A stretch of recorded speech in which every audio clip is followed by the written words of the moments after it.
Brese natakamanyira ari wona DM Swaga Brese natakabawoki mensa ntukora umurimo gw'amani no gwamani kuba umurimo gwanje ninga umurimo gutukuba twine nkaba influencers na bloggers or media personnels. Umurimo gwitu is to introduce to you to people, so it is up to you to maintain that good thing we have introduced. Now nyowe byone binkurire bya Bresnati actually think we following akubihe byo tine kibikungitaho kana byo tibyine makuru Uhurire. so Bresnati nyunka mumanya nkomweshongozi wa gospel tinkuma murimo gundi enkoragana yanje nawe ni music. You didn't employ him. Do what you want to do for you. Which akora niwe yacetireho neceye kuri ya murimo hakora radio nibamushashura kandi akore kibamuteri ekiba kumushashurira. So kandi nabinja bakumuharana nibamuharanira bwa personal issues tiza radio ahakora murimo gwe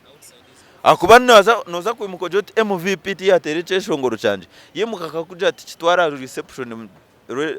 committee eri kucentura music ekicenture noza kuza reception na flash nozayo aha so hato bwotaza yukati musindikiro musimu yeyi watsindikira MVP ti watsindikira company. You get my point. So MVP right now is worth celebrating what he is going to celebrate kandi Alright, yes, alright. It's Sankole Media thing this. I'm Asoba the Sparks in one savage on it. Yes. Kan kaburizo the weekly spotlight. Neba ne garkam.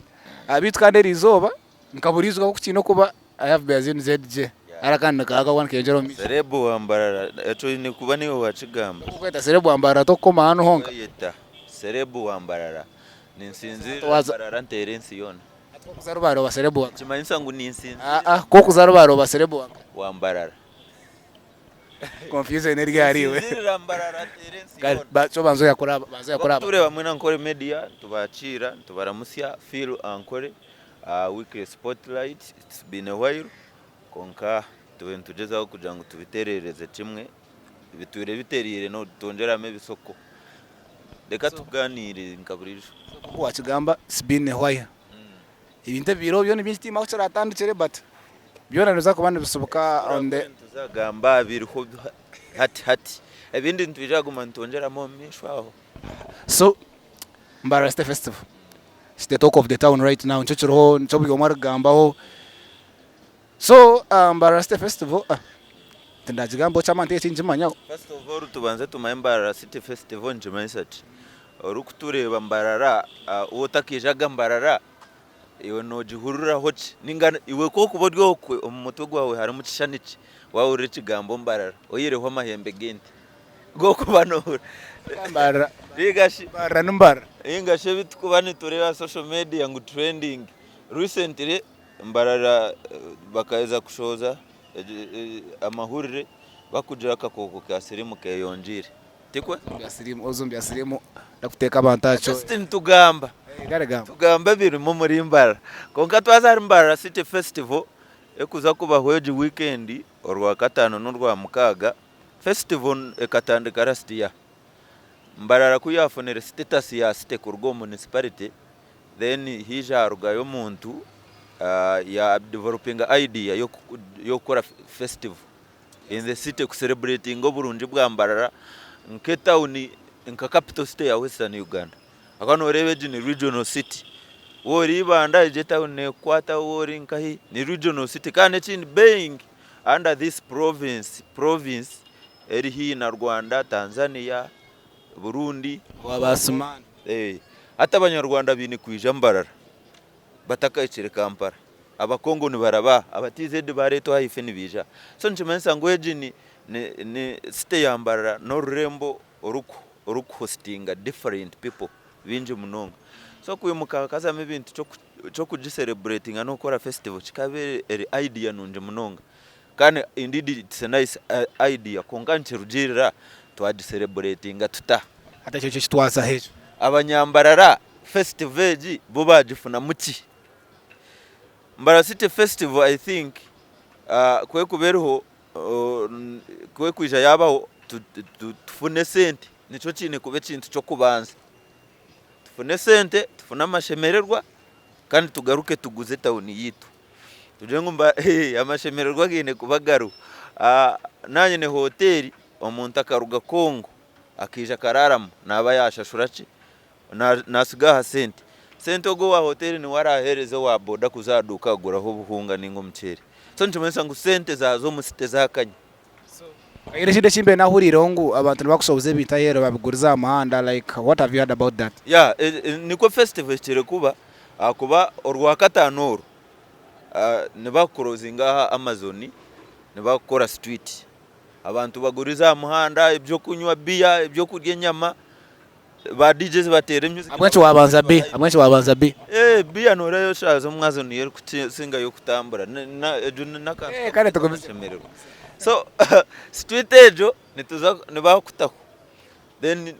abe hakushemererwa kare batere disco na cinaci abo kushoze bintu abaraguriza heru naco ni kimwe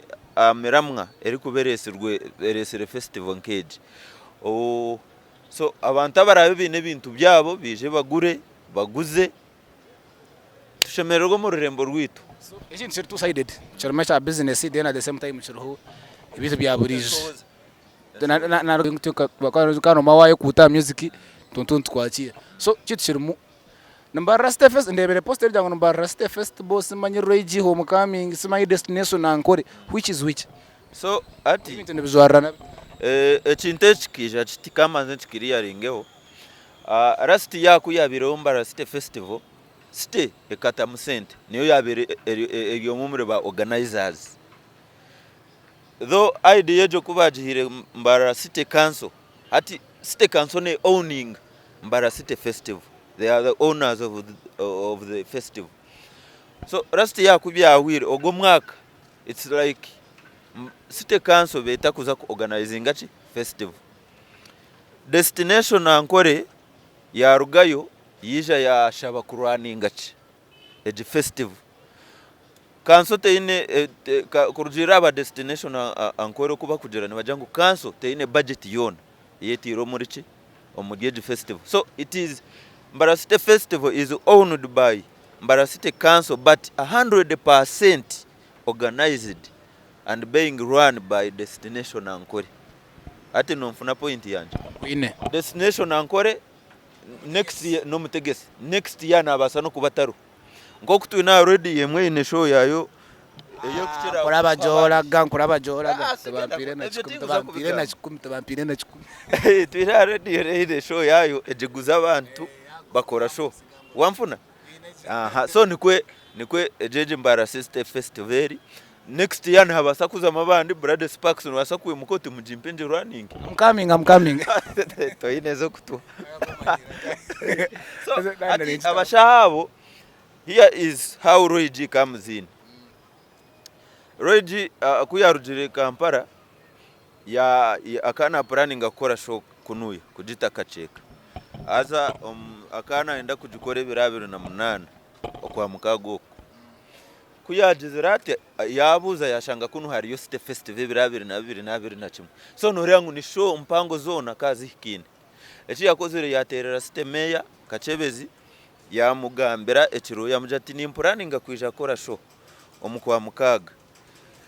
aza ndebira yo na festival how can we work together tukabura korachi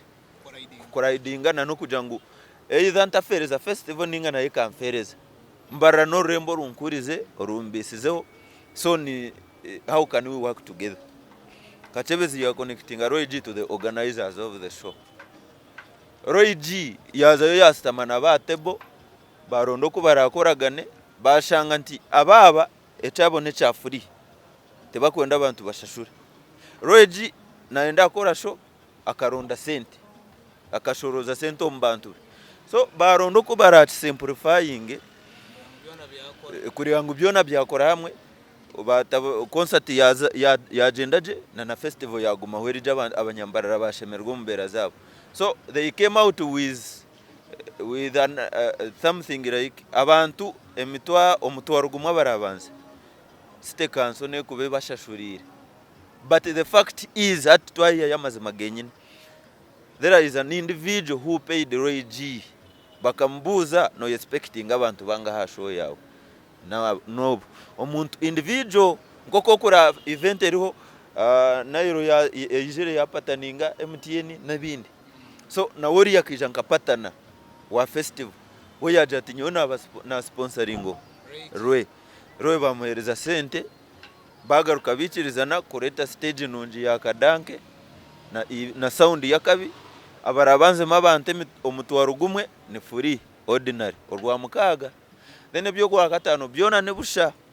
ekikuru no kwijukanywa byo kunywa byawo kadge ukatera disco kata so officially Mbarasite Festival netandikariye officially Mbarasite Festival netandikorwa gatano ehorwa mukaga kurudira information y'inkumanya ituntu batujira kuhereza information eri ground ati orwa mukaga ni show konka aba VIP ni bakushashura iyo ne kubera bomo yarwe so orwa katano nibiko babiga hasi twito mutawuni rwagati then orwa mukaga boma so ibingi Mbarasite Festival so how come is it still about the same thing hija haza hwembera za umbeshongo zabandi and the rest of the music of the musicians were like abwenchi no leta Roy G wenka ninga sinko kuwanshobora ejo story nanye nanta kujumanya so nyanko batajumanya babuza abwenchi cyashabire cya kanso abwenchi kanso ne leta Roy G kuba nwe yayishongoro on such a date kandi state tujuru mu abantu binshi b'abeshongozi binshi kandi buri yomara kwenda chance hija aho nareba hazo wabo kusukamu guhagira abanyuru bana abantu banda kwetera butomi no tantiru aho bizere bakabashitamisa aba association yagama kunagiye kura na uranga bahereza miliyoni 4 ngo beshongora abantu ekibina sije champion ekibina cyo abantu banga cyo abantu nka 20 ni binji association n'abantu binji actually abantu abo 20 bakubagana miliyoni 4 ekintu kiri kiti Brad Sparks n'abakutureba fast nico ntakora kiragamba abintu akuba nini nkunda kuja ntimbanze manye amazima ekishikiri so noreba hino umuntu watakumanya story about this festival how Roy G came in how festival is being run kugira nti na kanso eje shati yeri muneje running though it's owning so echa beshongozi bari yabo initial plan zabo zo kuiza gukora festival bakabije kuja abantu baguze ibintu byabo baseringe Mbarasite in a way of kujanti budget yabe ketari mu beshongozi bakabe nibenda kureta stage bajitaho mu town naro akatari mu bataho mu town stage bafune ba DJ bace baba MC bace batere disco vibe stere street word mweshongozi wayenda stage bajikwe ojo performing otakugenda it is okay konka still festival ine kubaho so ababa bijire nabo of course barimuni bakora for the first time actually so mistakes ezimwete zikabura na niwo no basa kore mbaga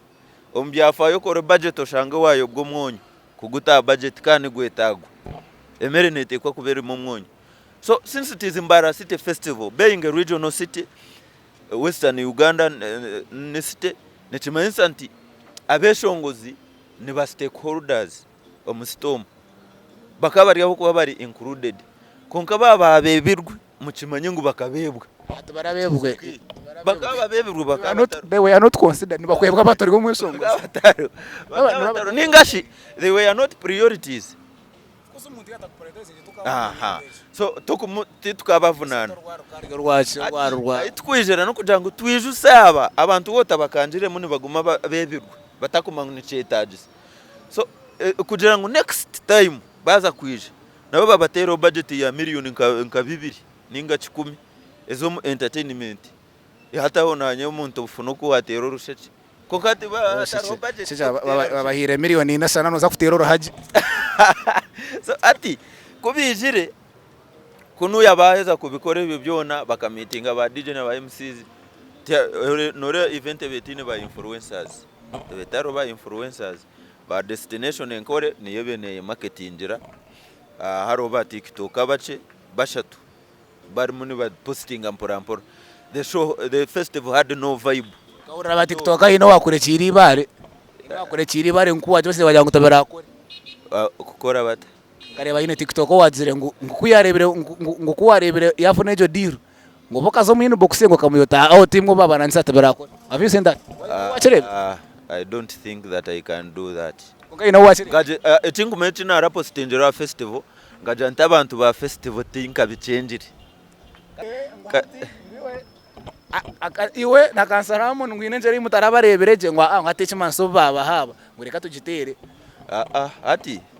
Ati ibintu bya influencing eshaje ni mukanka kwa gig.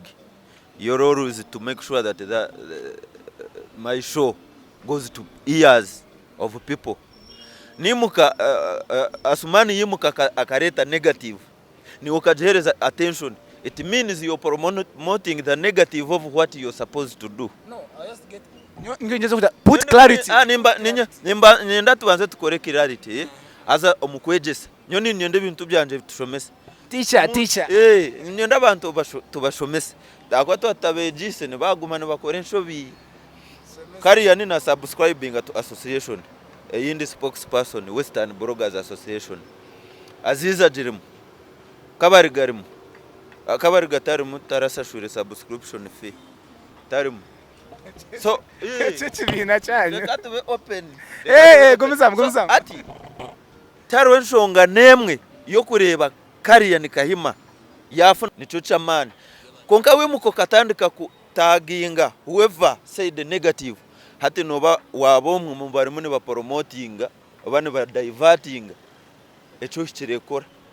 twashenge cyo hati abana ati ya mbara festival bagihereza ba influencers baba TikToker kiza cyaje konka festival at the end of the day ne kubaho eji weekend kandi whatever will come out turiya kubicencura. So bwene tikakikire cha abategesi kwereza beshongo za 5 na 5 miliyoni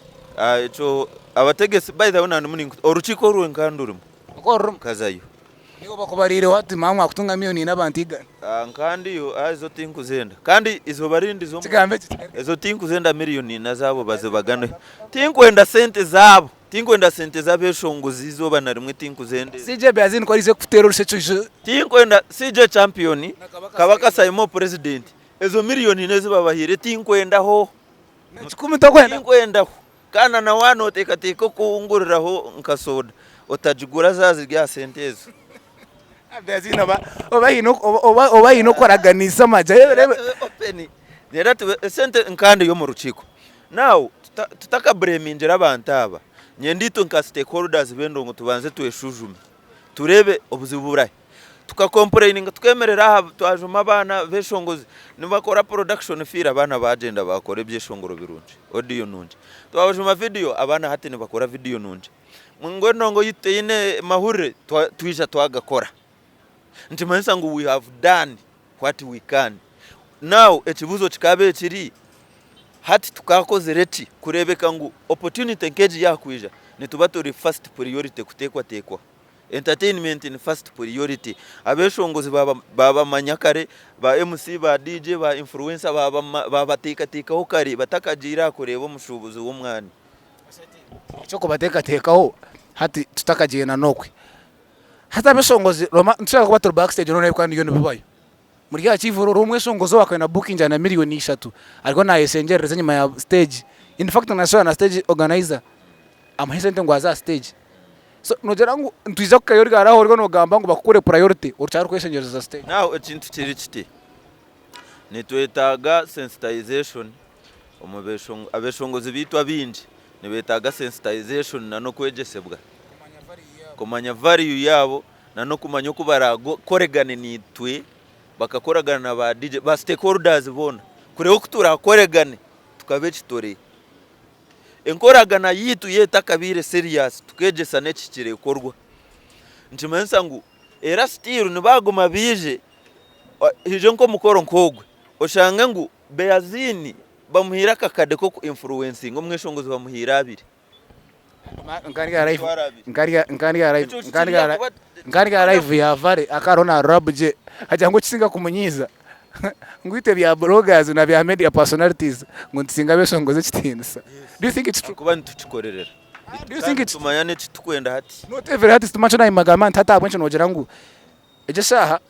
bana benda bezine baza kukwata bakwereze mitwaro 2 mashongozi nanka bamhe mitwaro 5 ukaroji bamhereze miliyoni 3 abo cyo takoreje roji ekintu kiri kiti eje shaha nintekateka nkoko haro association ejo yagama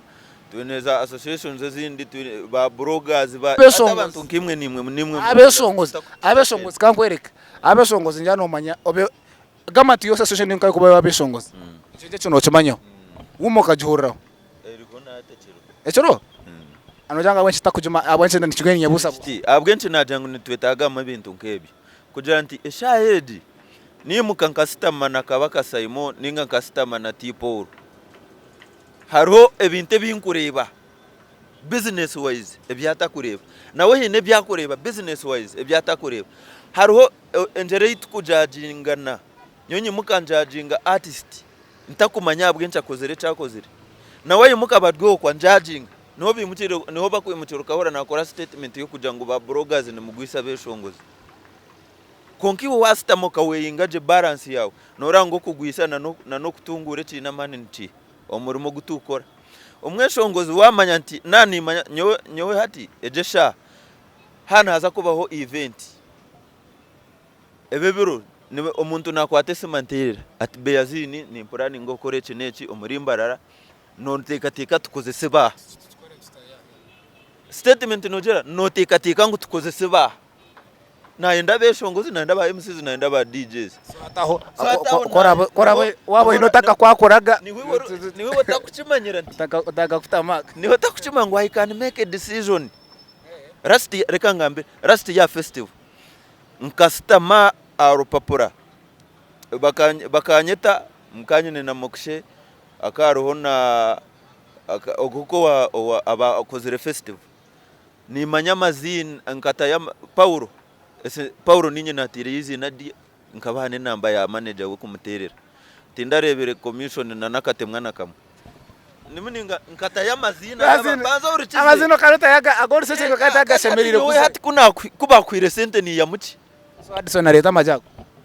Addison iti Paulo nkugambera Robros nkamutayo bamuhaseni aramazina kutwabe twabinjira asset agamazina tukatwaga binjira borutine no wabire naenda gambizi nariye nta mutayo bamuhasente nyone ndemuni nkoreka ngo abeshongozi nyote baranye hakine kati incompreninga ngo abwenche batarampire sente konkani njeza ho kwira yekiriye kinaninga mbe cyo kujanti har horrors ezitukubantu prayinga ahi mutari nimwe nyineze mu prayinga ahi tutari unless we sit unite and plan to move together ebintu nkebe nibizaguma byije sente zifunwe abarayetege abandi mugumeni mu complaining amutegereze kweshari njiro meeting ate already a million inezo sije nanda akakade kabaka Simon nanda akakade nezo million nataraza bahire ngo babashashura ku performing omushija kaba open orikwebembera destination anko agera ngo we are sorry we didn't have artists in our budget. This is how Roy G came in. Roy G is not in our budget. Roy G is not in the budget of the council. So nanimwe itwenka chimwakora akuba muri stakeholders you take part in Mbarara City ni tutwachireba ito twazakora amukoro we welcome you tuzakubahereza tent yanyu tujidecorating gama nanene nichirenje you can do whatever you want to do mukore business yanyu kumukwenda nekindi stage yituru open whoever feels like coming and perform come and perform it is there for you but entere yimunyesire nyowe ninza kuskwezinga in my wallet I'm putting 4M in your association. It's what he said. Million natarabasha shwire zo kuperforming. Wakaba supporting nkoko mwaka wa mwine kibina cyanyu muketa MPO wanyu akatomu kibina. So kiryari imwe okumuraza ukozese. Hati yecinkwendera ecingarukira hari anti twine kizibu ntwetaga kwejesana. Omwana kayi musyo mukono. Ati nani ntisatu zibaganira hazona. Ati wana ndako mangu meeting ya ntama na rebetine makuru tinku imusiana mukono gwanje gama. I didn't say anything in that meeting. Niganje mu play injire busangiza no kubagabera. Yaga ondijwa ati mutwenti ati umwishongozi ente no oryo abahinji bashabetse abacabera turamugambe gato eh ngiye byambara City Festival na Rage na Gama na Millionina then kunganyo ni ntisanti ari Millionina zabo zibabaye actually nyondi member wa Gama so ni omwomba beneficiaries ngoma nyine ndongo yanje tunambwe no mu 10 ninkushoze ndijo niziki nyondi nkoko kureba ba DJ Shiro nyine music ngebyo songoro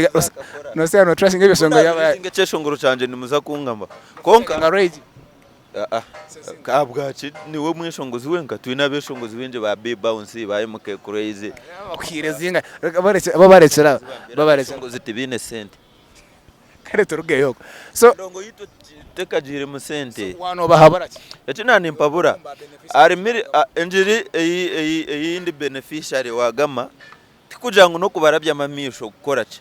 konka nyenda tubanze tumanye ekizibu kikarugahe ekitu kizarwijirwa kushangana batubugana ninga bakababugana bakabahereza miliyoni aha nteka ya site yona aha takarebera ari miliyoni neza nyona hakuri ndimwe ni nkwata miliyoni nezo nzigitari miliyoni 15 zibiro mu federation zibabahire era ni 15 yes there is money nazo to kwenda bazibagane nitwenda berebo inemu nyine ni manya sente ziri nyose serebo wambara ninye spokesperson Western Bloggers ni nkora aha nkore media na nebindi byinje binkora hariho mweshongozi wa Western Uganda uri kubasa kunshashura kumukorera so no kwatakana management no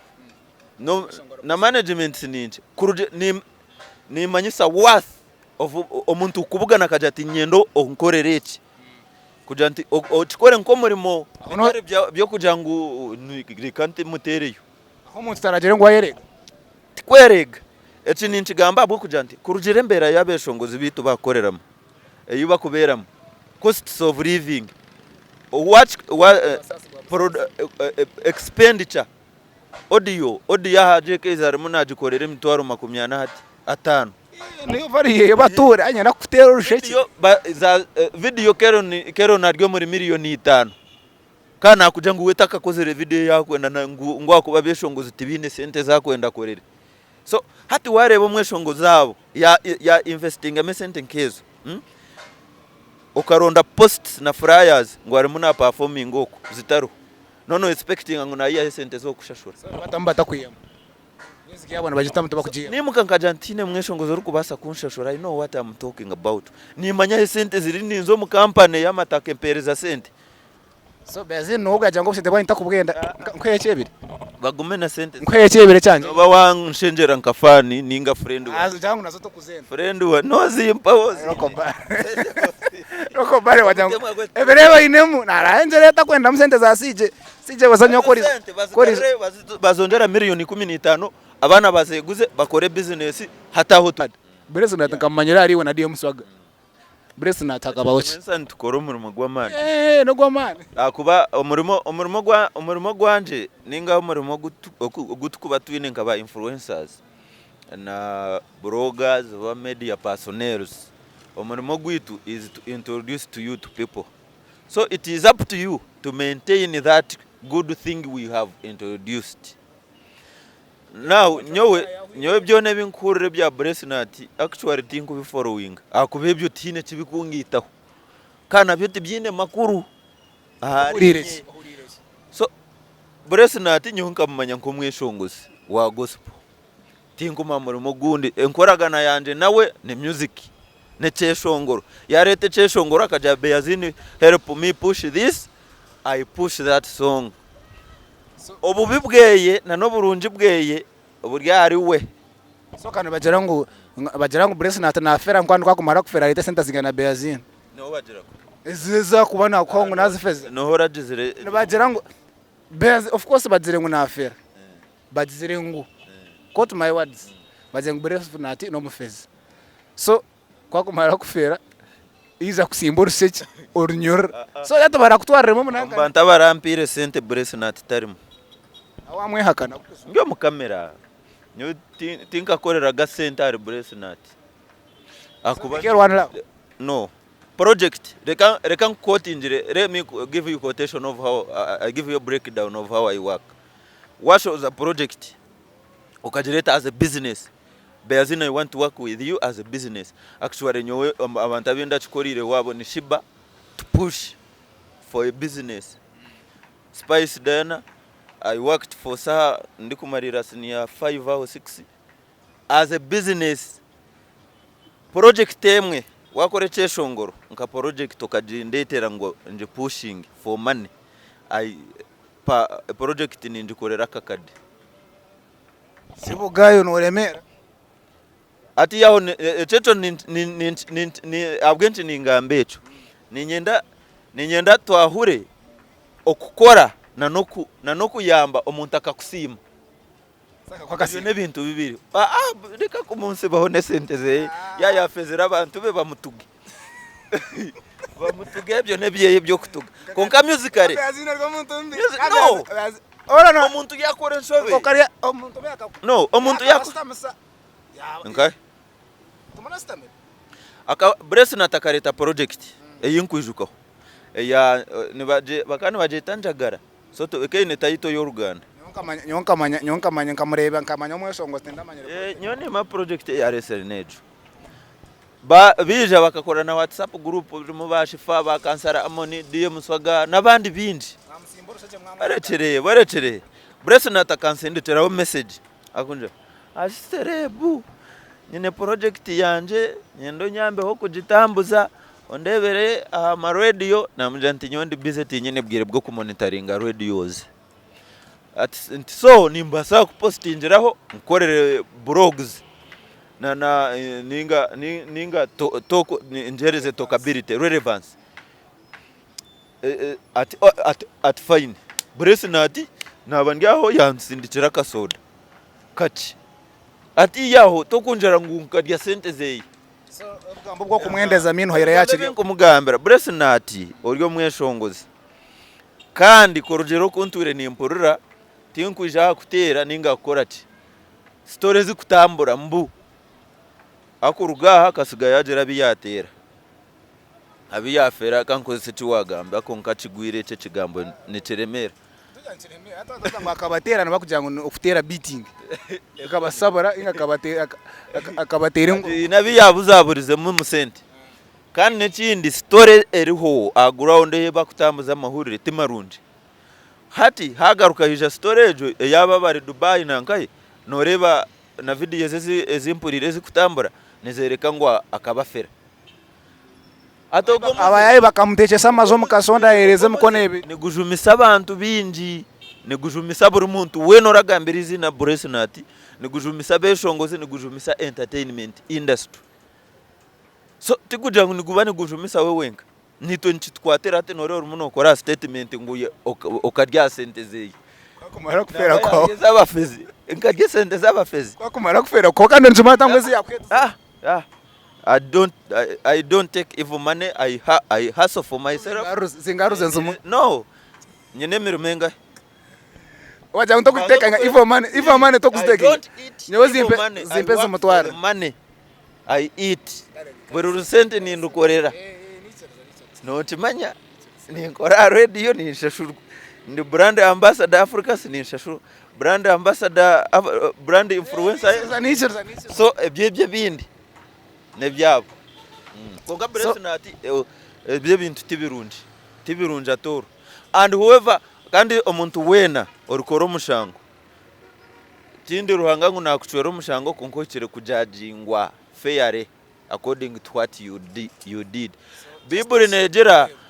ngu orgitisarurara baryamwitisarurara Bible ni yeri kubigamba so ogwen bezinze je yajangu justice must prevail ukuchera abechona ekiraruge munagenda nacho so twendera our fellow MVP